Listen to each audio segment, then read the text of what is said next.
This is Beach Talk Radio. Good morning, Mr. and Mrs. America, and all ships at sea. This is your captain speaking, Mean Gene. Mean Gene. The following will be a test of the ship's whistle, the sonar alarm, the cable alarm, and the atomic attack alarm.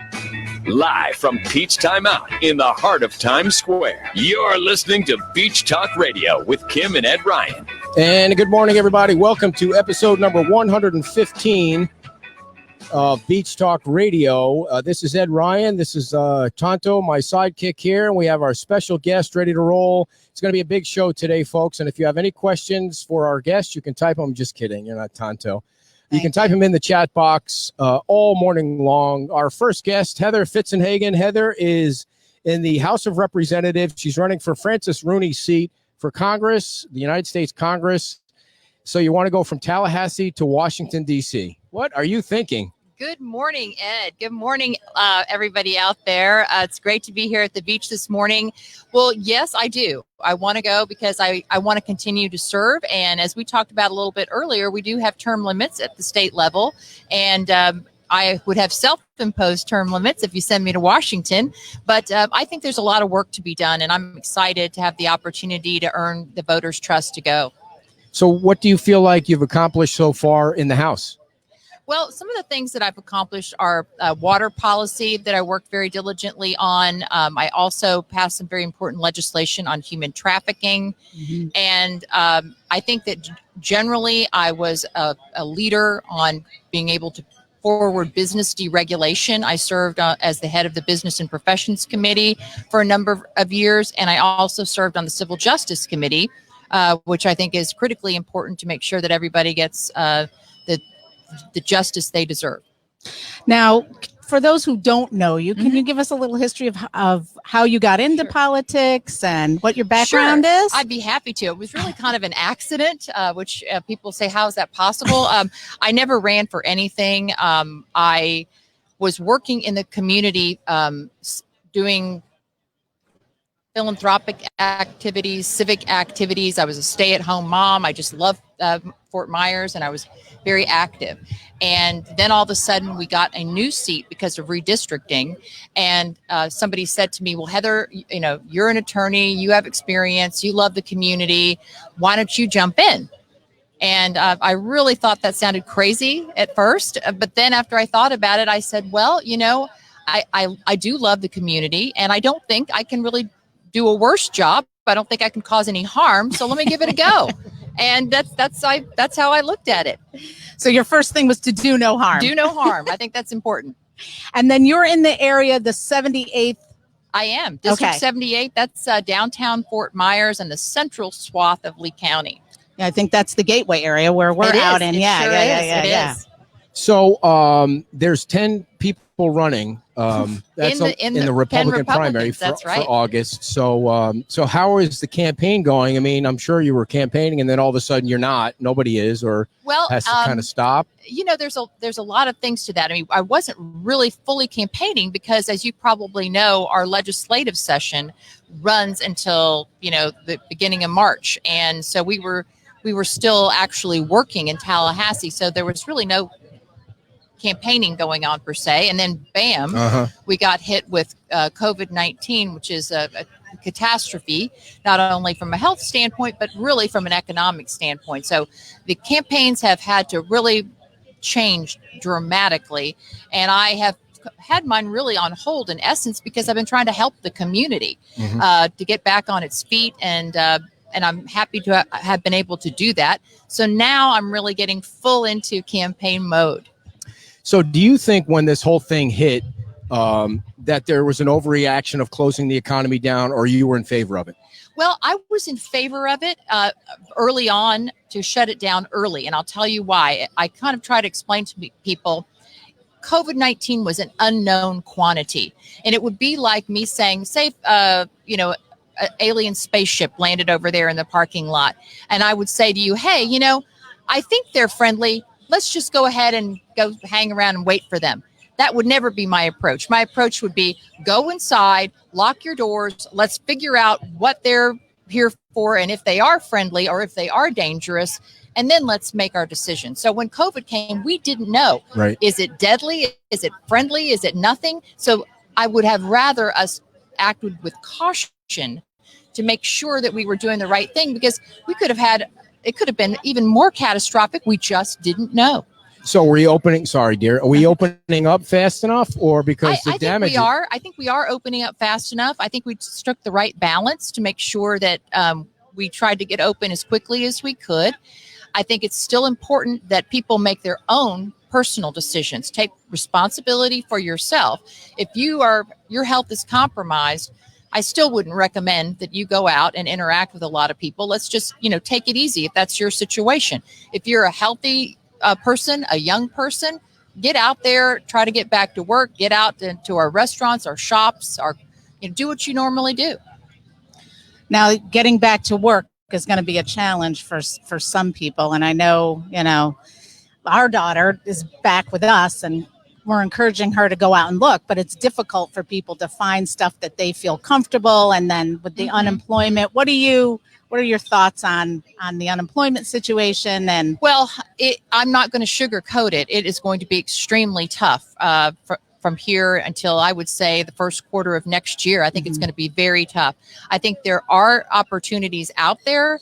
I would say that there are certain companies hiring. There are sectors of hiring, and you can find those if you're looking. I think it might be, strangely enough, a time for some entrepreneurship. To really kind of get outside of the box and figure out what's missing or what people need that they can't get right now. I know that there's a lot of need for some people that can get back to work. There's no health care. So, you have to think about, well, maybe there's an opportunity, not health care. What I mean is daycare. There's maybe an opportunity for some communities to come together and provide some daycare for moms and dads that need to get back to work because the schools aren't open.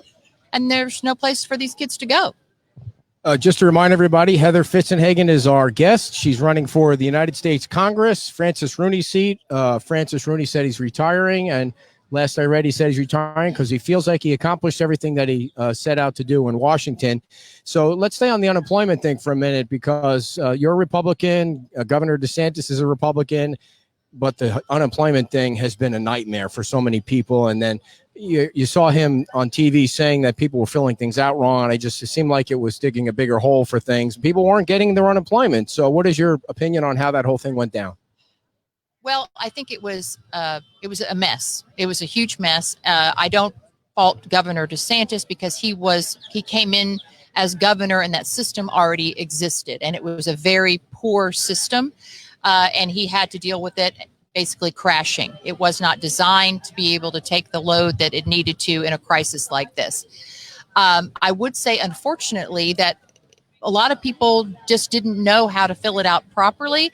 And while on its face, it sounds like it would be easy, it wasn't always that easy. Let me give you a case in point. Say if you were employed here at Pete's, okay? And you wrote on your application for unemployment, Pete's, restaurant, so-and-so. A lot of restaurants, their name really isn't Pete's. It's John Smith LLC operating as Pete's. Doing business as, so if you didn't know that as an employee, and what employee always thinks to ask those questions, you would have filled it out wrong. It would have gotten rejected and you wouldn't have gotten your unemployment. So these are things why you need someone to help you. Like our office has tried to intercede and help people to peel back the onion a little bit and figure out, well, why did it get rejected? And the system also didn't explain if you were rejected, you didn't find out why. So it was a very difficult system. I think the other thing too is I helped somebody fill theirs out, and if you had a question, there was no way to get through to ask, and the site would kick you out, and it was tough. It was tough. It was tough. The best we could do at our office, we had people calling, I had people texting me, messaging me. I took it upon myself and set up a helpline because I was trying to find one central place to have people call. And plus, if there were 5 people calling with the same problem and I had it all in one place, I could, figure out how to answer them all at one time because there were too many people calling. I didn't have enough hours in the day to try to help all these people. So is it fixed now? It's not fixed, but a lot of people have now been able to fix their own problem, and they've gotten some money. There are still people that have gotten lost in the system that we're still trying to help, and then there are those that just simply don't qualify. Okay. So what have you heard about things getting back to 100% or the next phase or something like that? Has anybody like the governor shared that with you? I mean, 50% is nice, but at a restaurant that's a low margin, it's really not helping that much. Right. Well, I think that the governor is a very pro-business governor, and I know that the person that heads up the DBPR, Department of Business and Professional Regulations, Halsey Bashir, is a friend of mine who is a former state rep, is also very pro-business. So they are pushing, they're pushing the envelope to try to move forward. As long as we can see at each phase that the milestones show that there's safety, I think they want to move forward as quickly as possible to reopen at full capacity. When you talk about safety and the COVID numbers, I think there's a lot of confusion on the numbers, and there's a lot of people are distrustful of the numbers because they hear conflicting information. You know, what can you say about that? How is the state addressing it? How are they going forward with it? The way I look at it is this: I don't trust the numbers either, but that's not atypical, because numbers are just numbers. It's how you crunch the numbers and how you calculate them and how you place them in anything you're looking at. What I would say is we had some very serious problems. We had illness, we had infections, and we had deaths. They weren't as bad overall as we thought that they could be. So that's positive. The numbers to me are something that I don't think should stop us from opening, because we can look around anecdotally at the people we know, the people we interact with, and I think we can see that we are doing the right thing, that opening is working, and there are not a lot of new people that are getting ill here in the state of Florida. And is the testing and the tracing and all of that at where it should be now? I personally would like to see more testing, the quick test, to make sure that you know where you stand. But again, we're trying to make sure that we have enough tests for those that truly need them. And then there's the cost factor of the test itself, and then there's the reliability of the test. If the test is only as good as how reliable it is. So there's just a lot of questions. I just tell everybody to use your common sense. If you need some help and you're not clear about something, call my office, but just use common sense when you're dealing with things. Have you heard from more people that say we need to open up the economy, or, hey, you guys are going too fast, you're going to, more people are going to get sick and die? What are you hearing more of? Well, Ed, I hear both, but what concerns me more is how I hear it. I think there's a group of people that want the economy to open back up as quickly as possible, because the economic downturn is going to maybe hurt us ultimately more than the illness. However, at the same time, I know that there are people that are concerned about their health and are scared. But what really concerns me is how people are speaking to each other during this crisis. I had hoped that this would bring us closer together. Right. And I'm finding people are, if I don't feel I'm health compromised and I don't want to wear my mask in this setting, I should be able to do that. But I also don't think that I should have the right to be disrespectful to you if you, in your situation for your family, maybe you have an elderly parent at home, want to wear your mask. I think that it's wrong for us to be disrespectful to each other during this crisis. Yeah, I was out shopping one time and someone came within 6 feet and really just gave me the business, and it was at an open air market. And I was like, okay, well, what's good for you and what's good for me, and let's just respect each other's individual. And, but I was uncomfortable. I mean, I was like, whoa. Well, I think that's one of the real problems we have as Americans right now. We've lost mutual respect, and civil discourse is at an all-time low, and manners are at an all-time low. And I think that that's something we really need to get fixed, or we're gonna have a problem, because it's very divisive and polarizing when we start to speak to each other disrespectfully. What was your opinion on how the state handled the short-term rentals compared to the hotels? Oh, well, okay, Ed, I frankly really am not certain about how I feel about that, quite frankly, because short-term rentals, there's a whole lot more to it. I know that there's a lot of times short-term rentals are inside communities, and communities have a whole nother set of rules that they have to apply by their bylaws in any kind of a HOA community. So it's a lot trickier business to get those back open lawfully than it is to get a hotel that automatically 100% operates as an overnight accommodation. So it sounds like you're saying maybe it was handled the way it should have been. I would reserve judgment. That has not been one of the priorities I've looked at, quite frankly, and I don't know that I'm educated enough on it to give you an answer that I feel comfortable with. Do you, the ban on evictions and foreclosures is coming up soon. Decision's going to have to be made. What do you think might result in that soon? I don't know. We're coming down to the wire on that. I haven't gotten any feedback that indicates to me that the governor is going to extend, but I know that he's getting a lot of pressure from people that are hurting, that they just can't make it. And again, what that does is it just pushes the time frame back for when it would occur. And it's not like they're saying you don't have to pay. It's not a pass on ever paying your rent. It's just giving you more time. I would have to try to see like how many people have gotten their benefits that could then apply it to their rent versus those who still have not gotten benefits that are going to find themselves evicted. But then if you follow that through logically, if they get evicted, who's going to go in there? Right. Who's got the money to do? Who's got the money that's going to go in there? And so if you do evict your current tenant, how is that going to be a benefit or not to you? Because you may not find a replacement tenant. So you want to go to Washington. So what do you think needs to be done better, or you wouldn't be running for Congress? I mean, what do you want to fix or change, or what are your goals? Well, a couple of things. I think we still need to continue fighting on our water policy very strongly. And right now, in fact, there is a movement afoot in Washington. There's a Democratic congressman over on the other coast named Alcee Hastings that has proposed a bill that would put language into the savings clause that would basically eradicate all the hard work and all the accomplishments we have made on water policy over the last 20 years. And even especially in the last 3 to 5 years, what we've done. And so I'm vehemently against that. Yeah, well, we had a little bit of that on our show 2 weeks ago. 2 weeks ago, where we had the Captains for Clean Water talking about.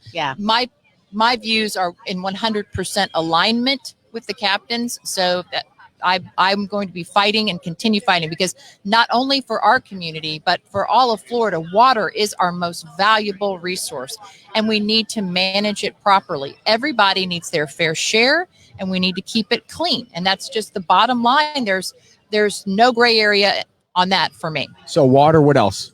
Immigration.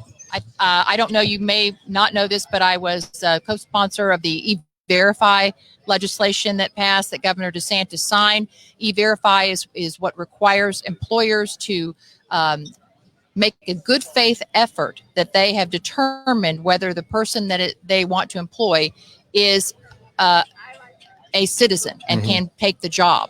So right now, I didn't know this was going to be, this much fun. Bird just They just took off with English my muffin. entire English muffin. They do it all the time Trying not to here. be distracted. Trying not to be distracted, Ed, but it's hard when birds are flying over your head. As long as they don't English leave anything on muffin your was head, gonna you're fine. hit you.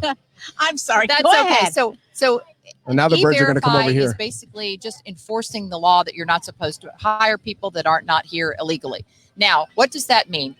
That means two things. One, it's a good faith effort to do that. No one can be 100% sure if they're forged documents, et cetera. Number two, it puts every employer on an even playing field. If Sunset Beach is hiring illegal aliens and Pete's is not, Sunset Beach is getting an advantage because their cost of doing business is lower than Pete's. And that is not fair. We want everyone to have the same costs involved at a level to do business, because then that's an unfair advantage. Thirdly, I believe that it's very important that if businesses feel the pain of not having the illegal alien population available to work for them, they will be a catalyst for immigration reform in Washington. And that is something that I think is very important. Let me quickly tell you why. Immigration, I think we need to lock down our borders in whatever way we can. That includes the water border, and make sure that illegal aliens do not enter this country, because it is costing us millions and millions of dollars. However, we have illegal aliens already here, and we have to figure out, what are we going to do with them? We can't put them on trains, planes, and automobiles and send them all back. It's not possible. So we have to figure out, sit down and rationally figure out, what are we going to do with these people? What's your suggestion? Well, my suggestion is we have to find a way to give them some status so that they're paying into the system. We know where they are. They're not getting things free, and they're not working on an underground cash economy that does not benefit the rest of us. So I don't know how to do it, but I'm ready to sit down and have a conversation with people in Washington to figure it out. And that was Trump's number one issue. I think that probably helped him get elected, the immigration issue, and it's not going as well as he'd like it to. No, it's not. It's not. Look at that young lady over there. Oh, hello, young lady. Do you know that young lady? Yes, that's my daughter. Oh, okay.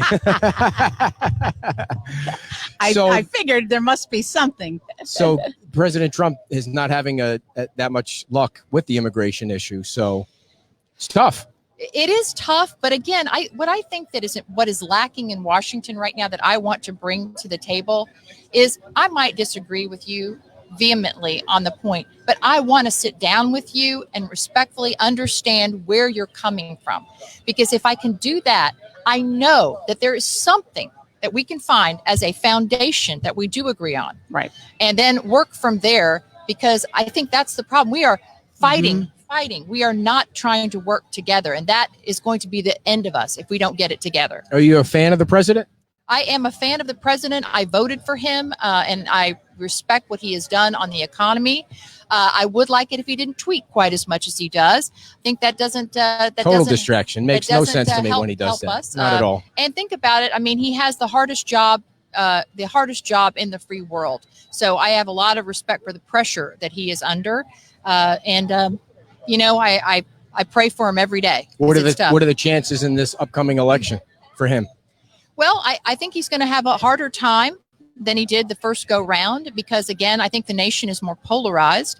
And I think there are some people that are upset, not with his policies per se, but the manner in which he delivers the message of his policies. That's been something that has been not beneficial to him. Right. No, he needs a PIO. He needs someone kind of reining it in. He would never put up with one, though. Did you haven't? No, well, I didn't know how much more time we had, but you got 5 more minutes. I wanted to ask, what from your office, this is a light question. Okay, all right. What from your office are you going to take with you? Because I was seeing a video about an emergency box that you have, and I figured you could tell folks about that, because I thought that was pretty cute. Yes, I love that. That was one of the very first things that I put in my office. And the reason it's there is because when I was campaigning initially, every day I was out knocking doors, and my comfort food, because I'm originally from Dallas, Texas, is nachos. So every single night, and my daughter can attest to this, I ate nachos on the campaign trail. So, my family decided what it would be fun to do is to create this emergency box with the Doritos in it, hot sauce and everything, cheese, and it. Where did you find that? I did my research. Wow. It's a glass box, It's like what a fire, exactly. and it's got the little thing to bang in case of. And it says, in case of emergency, break glass. It's adorable. So that will go with me everywhere. So how can people contribute to your campaign or find out more about you or learn or, give you a call, however you're campaigning? And she doesn't need any more Tostitos. Right, no more Doritos. Please, no more. No knocking on doors and eating Tostitos do not mix. Well, I would say this. I would say, please look at my website, heatherfitzenhagen.com. And, please message me on Facebook. I would love to have your support. I'd love to earn your support. And a donation would be very welcome to my campaign. And you can do that at heatherfitzenhagen.com. And yeah, just reach out to me. And you're not able to go door to door yet, or are you? Or, well, I don't think that it's right to go door to door because Right. I don't know the mindset of the person on the other side of the door. And but I am doing webinars. I'm doing Zoom Cool. calls for anybody that wants to get on a Zoom call. Let me know. I'm happy to do it. 360-3602 is my number, 360-3602, and heatherfitzenhagen.com. And I would love a volunteer. Anything you want to do, let me know. Very cool. And if you have an issue, I want to know what the issues are. Tell me. Well, and for those of you that you didn't know what was going on. Somebody stopped before the show and brought up the unemployment issue, and we're going to deal with it after the show and get in contact with them and see how you can help them. So that was great. Appreciate that. Absolutely. I mean, people know, anyone that knows me knows that I go out of my way every day to help people in the community. That's probably what I love most about my work. I don't know why you would want to run for higher office. I mean, I'll tell you it's why. just crazy out there. Because people you know are what? they don't get treated well, and then You don't, but you know what? You get past that. And my mindset is, if I don't do it, somebody that doesn't care as much as I do will be going. Yeah. Well, and the other side of that too is, I know this is going to piss people off, but you have Trump and you have Biden, and it doesn't seem like it's the cream of the crop on either side. I apologize to Trump fans, but it just seems like that good people don't want to run for higher office anymore because they get totally abused. I can't blame them. And that's unfortunate, because I do think we have some of the brightest minds in the world here in America, but why would they want to take this on? Well, we wish you the best of luck. you. Anything we can do to help. You We so really much for appreciate you coming on. Yeah. Coming all the way down here to the beach. No, and I'm we happy look to do forward it. I'm excited that I got to do it. Anything that comes out that you need us to, we'll post everything on our site too, Thank so you. people can get in touch with you. And thank you for coming down. Thank you. Heather so Fitzenhagen, much. everybody. She is running for Congress for Francis Rooney's seat, and we will post everything up there so you can find out how to reach her. So thank you very much, Heather. All right. Thanks. And we are going to have our second guest right after I tell you all about our friends at the Fort Myers Tiki Tours. They are open for business, and they're featuring social distancing cruises, private boats for up to 4 people for only $119.99, for up to 6 people for $179.99, and that's a total per boat, not per person. So that would be a lot, $179 per person, but that's per boat. You bring your own booze or beer and any drink or food you're allowed to bring on. They have the United States Coast Guard captain. They have the cooler with ice and everything necessary. They have everything you need to get out on the lovely waters of Fort Myers Beach. You can call for reservations right now, and that's 239-887-0042. That's 239-887-0042. Our good friends at Fort Myers Tiki Tours. And we're going to tell you about our other sponsor, Shuckers and the Cottage Bar. After our next guest, we're really excited to have Brian Hammond on for the first time.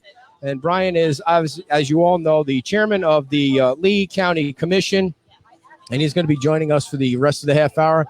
So if you have any questions that you would like to ask Brian, he's going to come on over after. Of course, he's got a hobnob with everybody. Dear. Yeah, he's hobnobbing, so just give him 1 minute. Yeah, you can sit down, and we'll manage to fill some time. That was so nice of She's her to super. come down. Yes, Yeah, yes. she's very nice, and we wish her the best of luck, and we'll help her out any way that we can, and get all of her information up there on our Facebook page, and if you can give her a donation for her campaign for Congress, that would be awesome. And it was nice to have her down here and talk about all the issues. And right now we are so honored to have the chairman of the Lee County Commission. Now that's we took the windscreen off. We're following all the rules. We are probably closer than, I don't know if we're closer than you want us to be, but we want to make sure we're following all the rules. Brian, thanks so much for coming on. Well, thank you very much for having me. This has been pretty awesome to be here. I don't know how close I have to That's hold good, that. Is right there. that Yeah. good? Okay, good. Yeah, no, I brought some props. Good, we can talk good. about them later. But Well, thank you very much, Heather, and Thank good you, luck.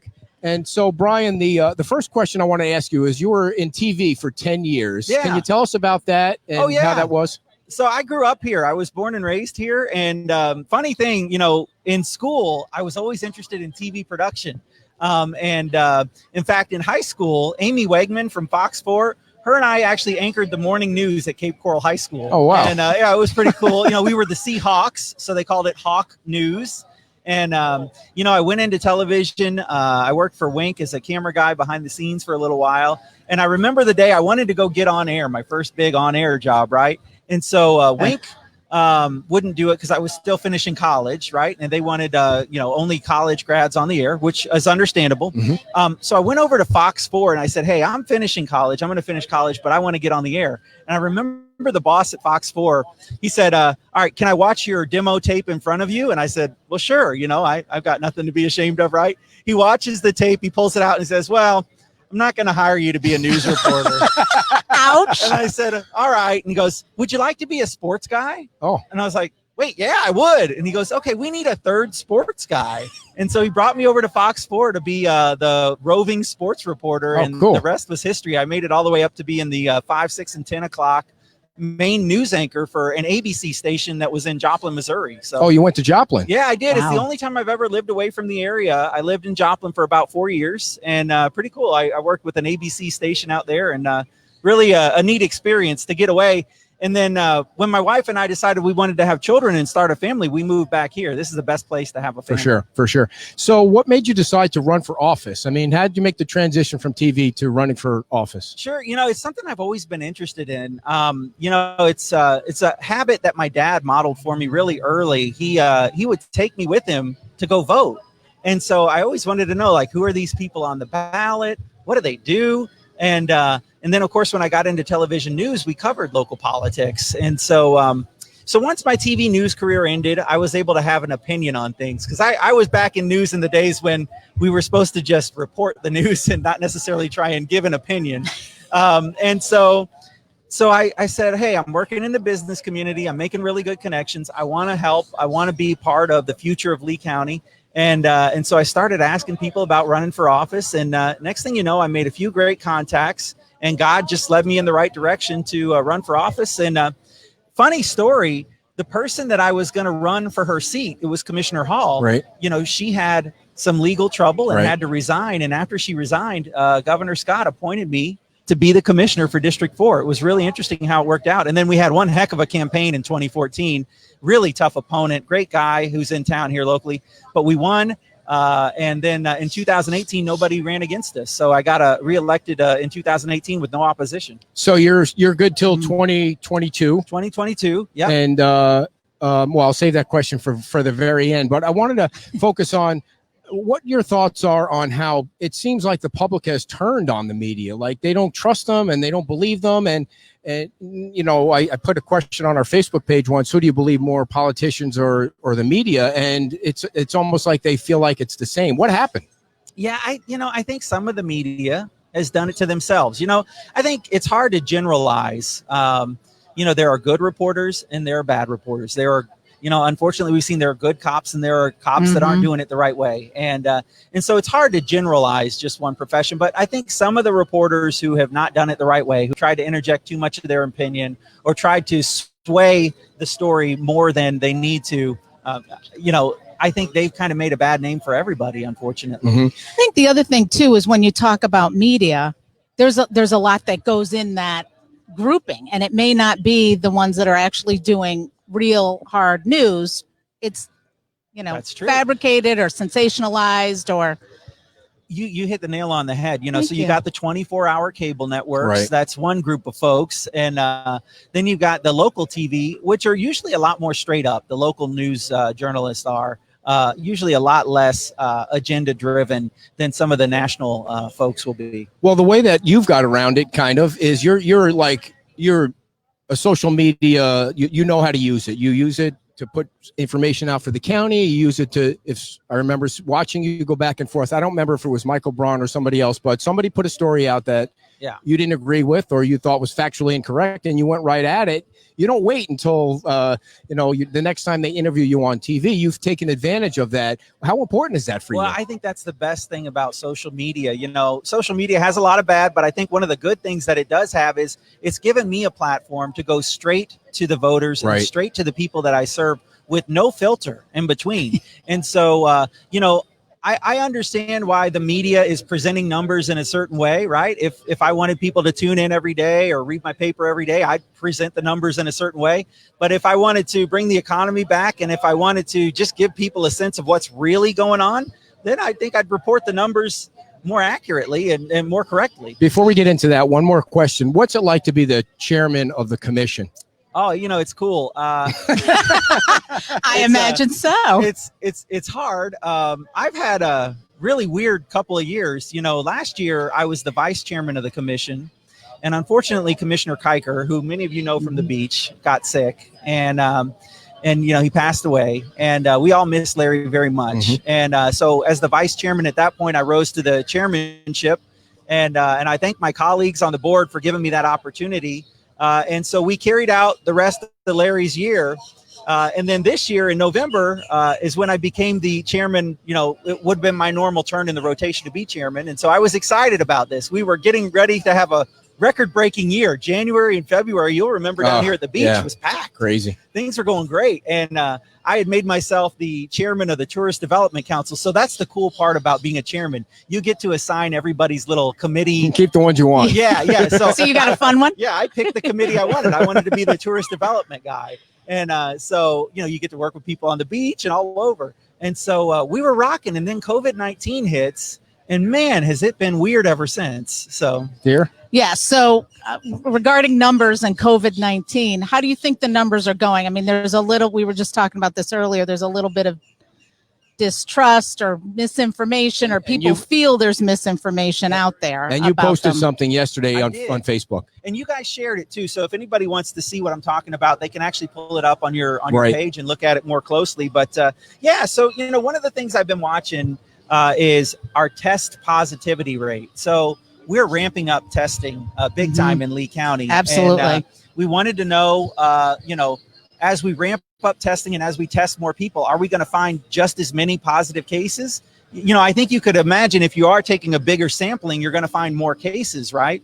So we've been watching the test positivity rates. And so I'll show you the test positivity rates real quick. I think you can see that. So the test positivity rates for the last 7 days have been really flat. And really for the month of May, they've trended downward. We were seeing pretty high, above 10% test positivity rates towards the end of April. Once we got into that below 10% range, we became eligible to start reopening. That 10% target was a target the state and the World Health Organization and the CDC had all set as a target for reopening. Okay. And so we dipped below that, and we've been below it ever since. In fact, for the last 7 days, only 5.1% of the COVID-19 tests in Lee County have come back positive. So, and we've done more testing than ever. In fact, on the 28th of May, we got back results for almost 1,500 tests, and only 41 of those came back positive. So out of 1,500 tests. So how is Dr. Antonucci feeling about all this? I think he said a lot of what I'm saying here. I think he said that, look, we expected as we ramped up testing to find more new cases, but we're watching that positivity rate. And I think he even said something the other day about how it is good to get out and try and get some fresh air. I think he, like everybody in the medical community, wants to see people continue to take precautions. Sure. And you know what? Just because we're doing good doesn't mean you shouldn't try to protect yourself. I mean, nobody wants to catch this, right? I certainly don't. Right. So, I mean, I'm trying to do all the things that I should to not catch it, but I'm also making my own personal healthcare decisions, as I think other people should too. Go ahead. No, I was just going to say, people, it's not only just this. It's not only COVID-19. It's flu. It's other issues that are going to come up, and this isn't the last time that we're going to see something come up. So people need to get in the mindset of really washing your hands, really, using hand sanitizer, being careful, staying home when you're sick, keeping your kids home when they're sick, and those kinds of issues. This is something that's going to be consistent now from time out. And I think that's going to be one of the toughest ones for us as Americans, right? Is the staying home when you're sick. Yeah. Because I think we all kind of wear it as a badge of honor working. Yeah, right. Let's go to the gym. But really, honestly, the better thing to do from now on is to stay home. If you've got some symptoms and you're sick, stay home and try not to spread that. Are you happy with the way the governor has handled the reopening? I am. I don't want to criticize him. I think he's doing the best he can. with the information he's gotten, with the diverse population that he represents as the governor. I think in Lee County, we would love to see things move even faster than they have, because I think we're seeing a lot of people really struggling that want to get back to work. But the governor, when you look at how Florida's done compared to many other states, we've done fantastic. I think the governor's move to really try and help out the long-term care facilities and the nursing homes right off the bat was fantastic. It was a game changer for us in Florida here. And you can see that in New York, where they had different policies, things turned out a lot differently. Yeah, he brings up New York quite a bit when he's doing a press conference. So how damaging do you think that 8 or 10 weeks is going to be to Lee County economically? Oh, man, we did, and I brought the numbers, we did a little local program to try and provide individual assistance to businesses. And let me show you. So, we wanted to provide individual assistance to people who needed help with their rent or mortgage or utilities. We also wanted to provide some relaunch grants to businesses in just the first week. And we started Tuesday when we took applications. We've taken almost 12,000 applications on the individual assistance side and almost 4,000 applications on the business side. We shut that site down for the weekend. We had planned to do it because we need to work through some of these to make sure we'll have enough money left to take care of everybody. And we'll reopen the site on Monday morning at 8 a.m. It's called Lee Cares, and the website is leeflcares.com. And if you go there, you'll read all about it and find out if your business is eligible or if you personally are eligible. But man, it's devastating to see people line up for food. It's devastating to see people have to, apply for rent and utility assistance in Lee County. We were rocking before this. I mean, we were rocking. We were at like 2.5% unemployment. People were working, and I think people want to work and they want to get back to work, and I want to get them back to work. Right. Within that Lee Cares program, what else is available? Because there were some other components of that program, correct? Sure. And this is the program that's still open over the weekend, is the personal protective equipment program. So this is a program that will get a kit of what they call PPE, like your mask, your gloves, your sanitizers, your disinfectants, delivered to a business. Now we geared it towards small businesses who may not have the resources for it or the buying power to get it. We did 200 kits on Thursday, another 200 kits on Friday, and we're going to try and deliver 300 kits every day of the week next week. So far, that amounts to like 70,000 masks, 117,000 gloves, 468 gallons of hand sanitizer refills, 468 liters of some hand sanitizer pumps, which, by the way, I got a comment on Facebook. Somebody said it's aloe vera infused. So nice call on that. I think we were just getting, what we could buy at this point, because we know this stuff is so hard to come by. And then 2,100 N95 masks, too, to help out. And this is to help out businesses that, like medical businesses who maybe gave up their personal protective equipment to help the hospitals when we needed it, or businesses that were completely closed that are doing personal services like hair salons and things like that are going to be in close contact with people. How has the supply chain been for the PPE? Because you early on heard difficulty. It's getting better. It's Okay. getting better. In fact, a lot of, we've seen even a lot of distilleries locally have transitioned to making their own hand sanitizer. The sanitizer that we're using in our kits is actually from a local distillery as well. Cool. So it's pretty cool. So the supply chain is improving. We feel like as a county, we have better buying power, the ability to buy mass quantities of this stuff and then help get it out to some small businesses, where they're placing smaller orders and may not be able to make those kind of. Was that from the money that the federal government just happened to deposit into your account one day? Yeah. So And I think Frank Mann was like, no, give it back, because there's always going to be strings attached to it. well, there are, and this blew our mind. So Hurricane Irma hit, and we just now got the last reimbursement from the federal government for Hurricane Irma, and that was back in 2017. That was even that's slower than our roof. Wow. Yeah. So and I don't say that to pick on the federal government, but we got a form that says, hey, you're eligible for these CARES Act dollars because you're a county of more than 500,000 people. Fill out the form to make your request, and we did, and turned it in. And 8 days later, we got a direct deposit in the county's bank account for $134.5 million. The guidance was very slim in the beginning. It was, right. We'll use it for COVID-19. And we're like, Wow. okay. Drive a truck through that. Yeah, use it for COVID-19 and just know that we're going to audit you to see how you used it. And if you didn't use it the way we like, then we're going to ask you to pay it back. Well, They came out with that's better a lot of money guidelines, for us. So the guidance got better. They started to put together some more frequently asked questions and guidelines from the Treasury Department about what we should do with the money. We looked at what other counties around the state that were bigger than us that had the same kind of money we're doing with it. And we figured there's strength in numbers. So let's create programs that are similar to what they're doing. And if we're all kind of in the same boat, then maybe there's a better chance that it won't get clawed back. So we tried to design criteria that would protect the taxpayers of Lee County, but still help out the very small businesses that may not have been first in line to get that Paycheck Protection Program or some of the other federal assistance. Right. So,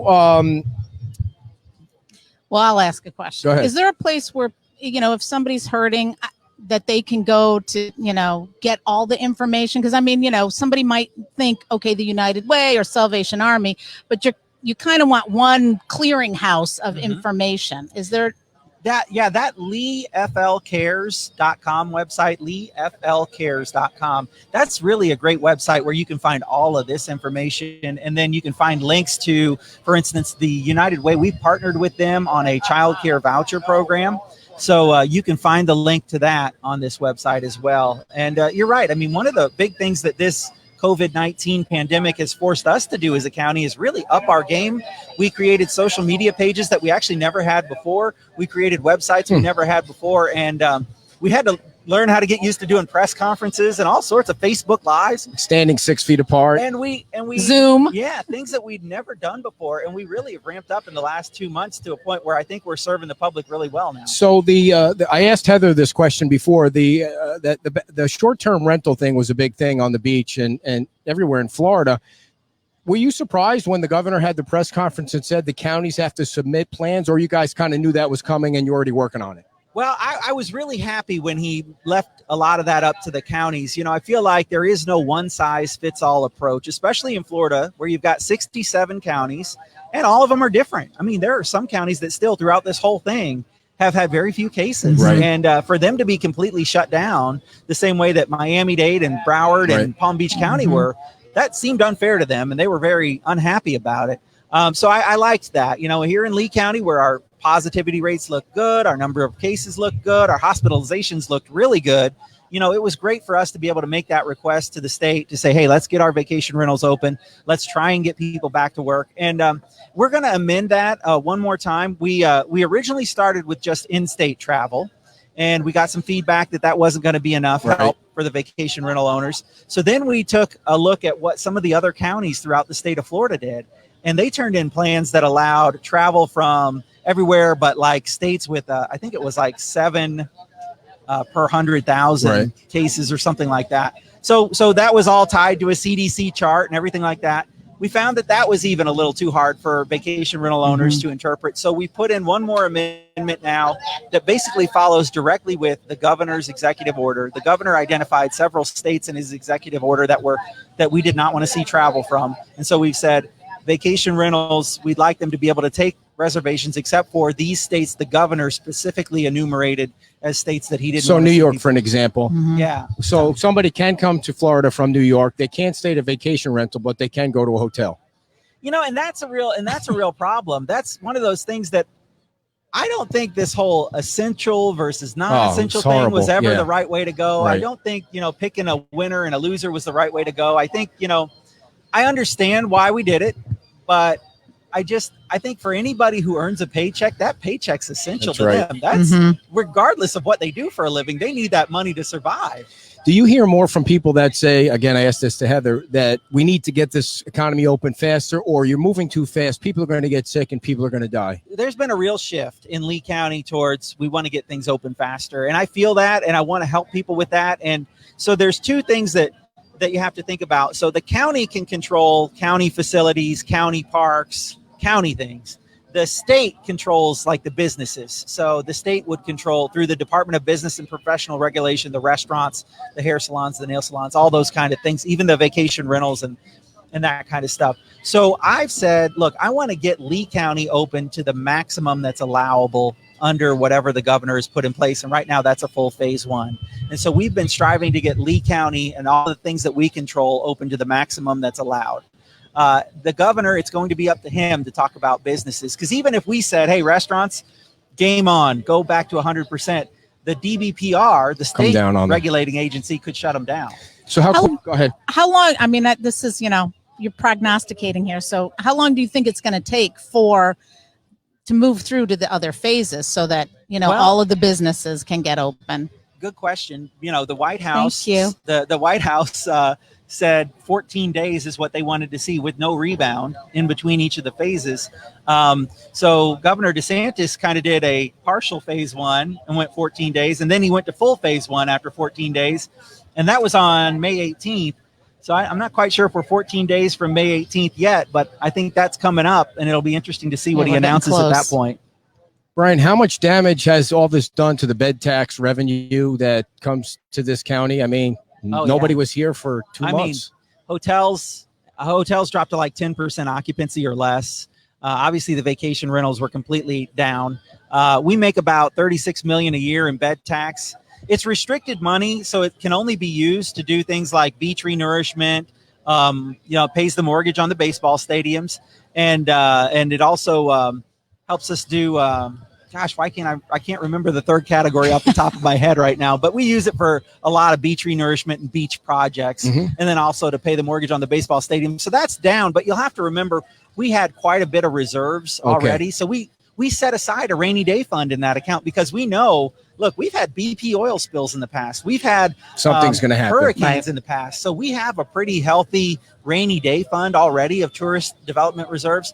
So if we can get back to business soon, I think we'll weather this storm and we'll be able to get. Well, that's through. great. I didn't know that. So that's good to know. I mean, you worry that without all that revenue coming in, something like beach nourishment wouldn't be able to be done. But that's great.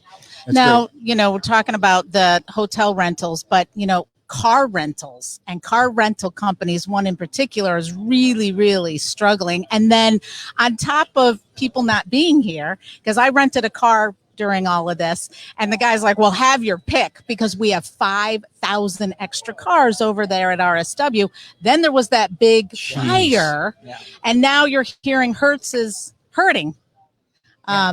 Anybody who's connected to the hospitality or tourism world is hurting. I mean, I don't think anybody really plans to go 2 months with absolutely no business. Right. And that's kind of what's happened to these folks. And so, Hertz isn't the only business that's hurting. A lot of them throughout Lee County have taken a beating. And my goal is to get people back in business as soon as possible, because I think the quicker they get back to business, I think the quicker they'll recover. And you may remember Lee County commissioners took a huge beating because we didn't want to do a shutdown.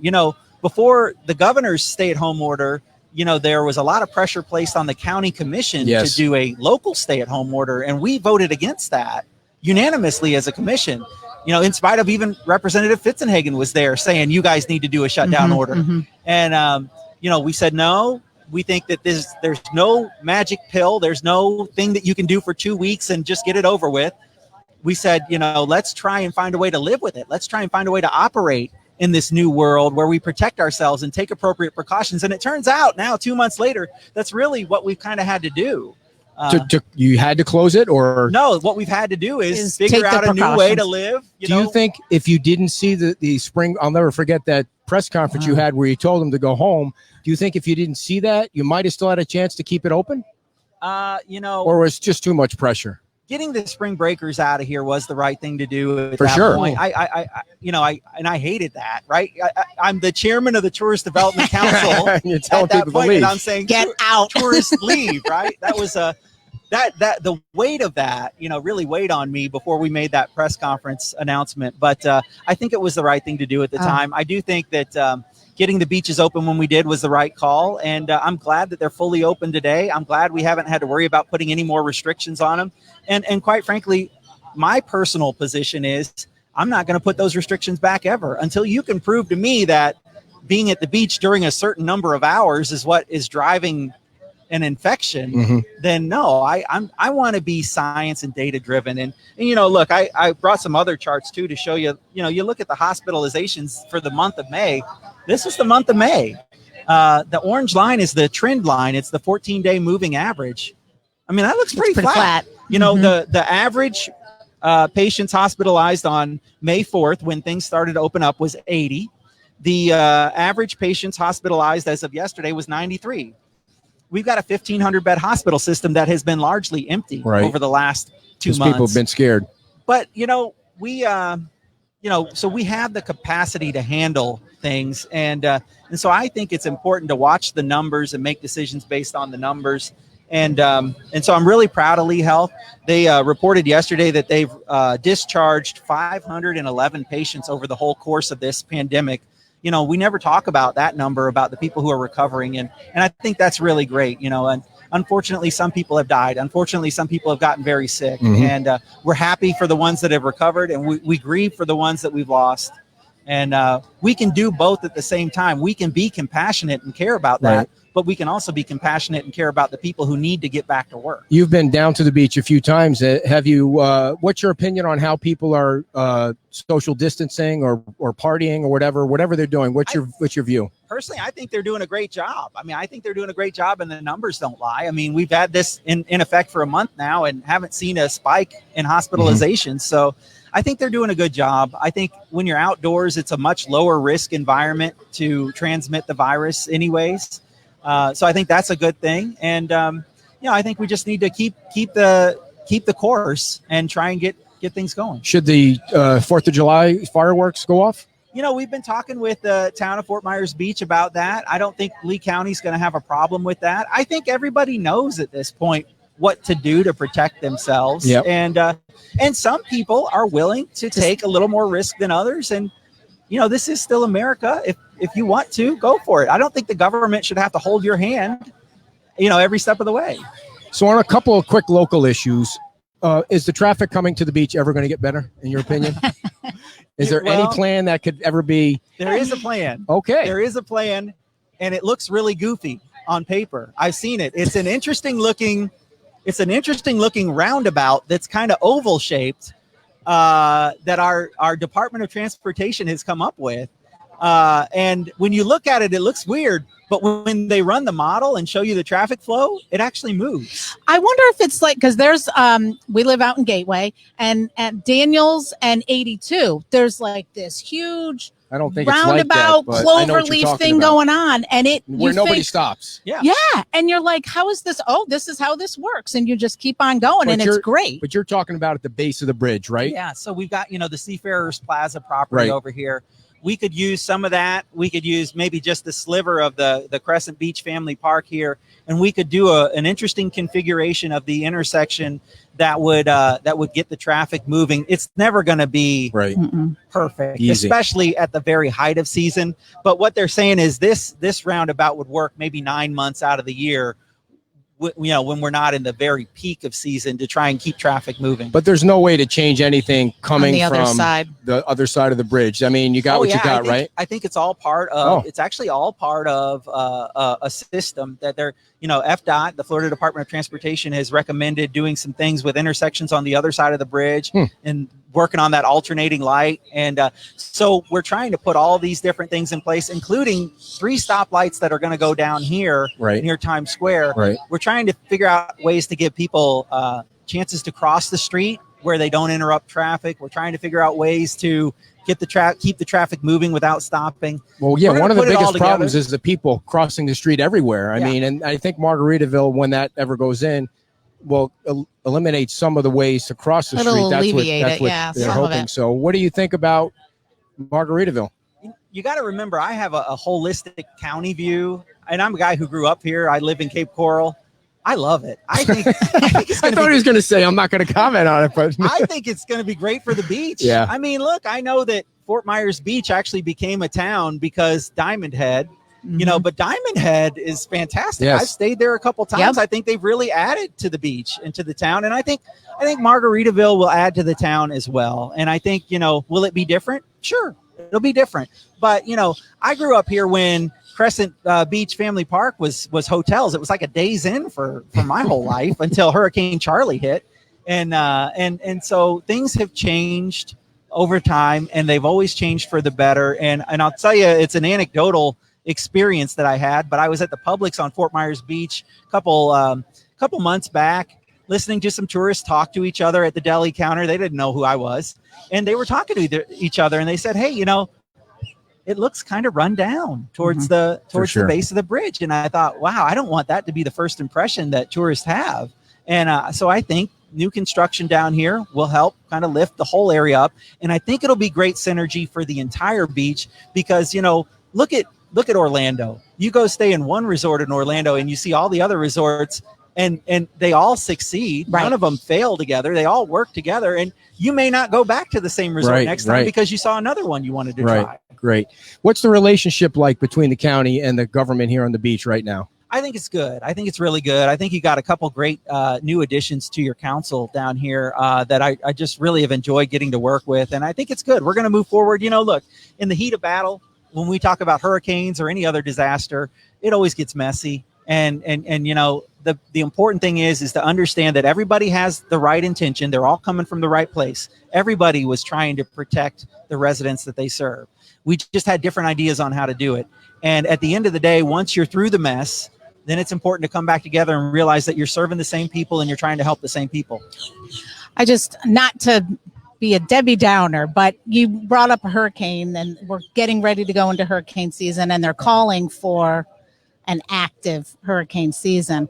Is the county sort of ramping up and getting prepared for if something were like that were to come up in addition to the COVID thing? I mean, This is like, of course, we always prepare. We do. We always prepare. We've got a fantastic emergency management director. His name is Lee Mayfield. His father was actually the director. Max Mayfield was the director of the National Hurricane Center. Yeah. So we're very well prepared. We're thinking about that. I think the one thing that I want people to take home right now, though, as we think about hurricane season is if you live outside of a flood zone, so you're not in a flood zone, and you're in a newer house, a house that's been built since 2000 when the most advanced hurricane codes have gone into place, you're probably okay to shelter in place. In fact, you should think about either getting out of town and leaving the state or sheltering in that house if you're not going to flood, if it's a newer house built to the latest hurricane codes. The hurricane shelters are meant to basically just keep you alive. Mm-hmm. When we had Hurricane Irma come through, we had 34,000 people go to the shelters, and then they complained that it wasn't very comfortable in there. Well, they're not meant to be a resort. They're not meant to be a place to stay. They're really meant to keep you alive through the storm. So you can go back to your house. So you can go back to your houses. And that's what's going to happen again if we have another hurricane. So, I think as you're making your hurricane plan for this year, think first of where could I evacuate to out of state? Then think second about if my house is out of a flood zone and it's strong enough, how could I shelter in place? And then if you have no other resort than that, the shelter should be a shelter of last resort. It's a place where you could come where we will keep you alive. Great.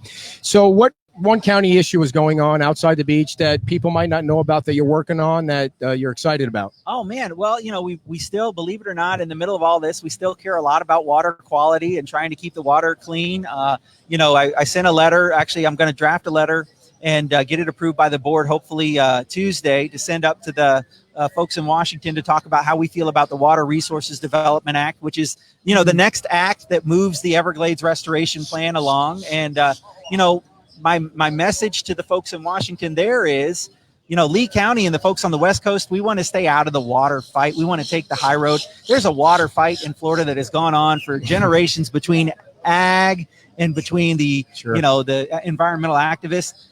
We say, look, we don't want to get into the fight. What we want is there's a certain amount of beneficial discharges we need during the dry season to keep our salinity levels down and to keep our water looking good. We'd like those. And then during the wet season, we'd like you to just cut off the discharges because we already get way too much fresh water from just the rain and the local runoff. Sounds pretty simple. Yeah. And so if you can accomplish that, we're cool with you guys continuing your fight on the other side. What's Governor DeSantis's grade right now? What's his grade right now? I'll tell you what, he's done a good job. He has done a good job. He's a person who, like he says, marches to the beat of his own drum. So it's a much different management style than we saw under Governor Scott. Governor Scott, you had his cell phone number and he would pick it up and answer it and talk to you at any time. No kidding. Governor DeSantis operates differently. than that. But boy, when you look at some of the moves he made when it comes to the nursing homes, when it comes to being really strategic about what to do with the safer at home order, I think he did a good job. And I think the results, like I said, speak for themselves. President Trump, what's his grade? I think he's done a good job too. You know, I mean, obviously you can nitpick and find little things that you disagree with. But man, he's been the president we've needed for this time, you know, and I think that's what you've seen with presidents throughout the years, throughout history. Each president has his or her own time, you know, and this was his time to come in, to try and root out the corruption, to try and be the tough guy that we needed to stick up for the American people. And I think he's done well with that. You saw something, and we all saw something in Minneapolis, and you posted something about it on Facebook. I wanted you to talk about that a little bit. Yeah, I want to say, you know, first of all, we love law enforcement. And as we said earlier, you know, there are no ways you can just generalize a whole group of people. Not all cops are bad. You know, not all black people are, you know, what you're seeing on TV right now with the looting and that kind of stuff. We need to not generalize and not stereotype people, but we need to respect each other. And what happened there with that one incident, I think they've made the right call to make an arrest there. And I think they've, you know, certainly justice needs to be served there. My worry is that that law enforcement has to deal with another issue that, you know, they put their lives on the line all the time. Obviously, that guy was wrong, and you can't explain 8 minutes of that for any code or anything that you're manual or anything. But now law enforcement has to feel like they have to watch their back even more because it's made so many people, rightly so, it's made them angry. Yeah, and that's what we need to remember, that law enforcement officers, the vast majority of them, are doing a fantastic job. They have tremendous hearts, and they're trying to serve and protect all of us. And I really honestly am grateful for the fact that they're willing to get up and do that job every day and keep us safe. And growing up here, you know, that's one of the reasons why I came back after that stint in Missouri, was because this area's just always felt safe to me. Yep. It's always felt like home. And I think it's because of the great law enforcement officers that we have. Any other questions here? No, I think we should let him. I know everybody's go. giving us the thing. Everybody's- Last question: 2022 will you don't get term limit out of the county, right? You can run forever. Interesting thing. We do have term limits. I was the guy who brought them forward in 2014. I brought forward term limits for county commissioners. We did 3 consecutive 4-year terms, so it's 12 years. So when that got passed in 2014, it applied to your next term that you were elected for, because it couldn't be retroactive. So the first term that it applied to for me is my 2018 term. I could, Lord willing, if y'all want me, I could be here till 2030. I'll see whatever the good Lord has for me, though. I have enjoyed serving y'all. I really have. It's still a privilege and a pleasure to do this, even through some of the toughest times. And these last few months have been the toughest times. Would you like to run for higher office? If that's what y'all want, and if that's what God has planned for me, I'd be happy to do it. Great answer. Yeah. Thanks so much for coming on, Brian. We Yes, really thank you appreciate so everything much. you've done for us and you coming on the show and spending all this time with us. Thank you. Well, thank you guys. Thank you Thank for you so everything you much. do with the Great rest of your county, day. too. Thank you. You too. Brian Hammond, everybody, the Lee County Commission Chairman. We appreciate The Brian's little time. He's clapping thing. awesome. And are they clapping? No, you Yeah, need big that. crowd. The crowd is clapping, and he was great. He was great. Very upbeat and happy. And They both work. Yeah, for sure. What do you think his age is? He looks like he's still in his 40s. Would you Yeah. guess his age? Yeah, I would say. Still pretty young. Yeah, he's So, young. You think he'll Yeah. run for higher office? I think his answer leaves that opportunity. I'm asking you. open. I'm not asking you to give me the same answer. Yeah, I got I his think so. answer. Yeah. All right, everybody. Well, we appreciate you all sticking in here for our long show. Oh, it was only 10 minutes over today, I which is know. not that long. And we will be back next Saturday. We have, let's see, I think I already have our guest list. Oh, lined good. up. Then I don't have to listen to you yell at me during the week. Right. We have Adam Botana. He is running for office. He's running for Ray Rodriguez's seat. He's coming on. David Dorsey is coming on. Speaking of the Fort Myers News Press, David's coming on to talk about his book and hopefully talk about some other things like local issues. Love talking to other reporters. Not that I'm a reporter. You're the reporter. And anything that you want to say before we go? No, I'm ready to go. Come on down to Pete's Timeout. Enjoy breakfast and lunch and say hello to everybody. And thank you all. It was a great show. We appreciate everything you've done for us. And we'll see you back on the Facebook right after the show. Bye-bye. Are you playing music?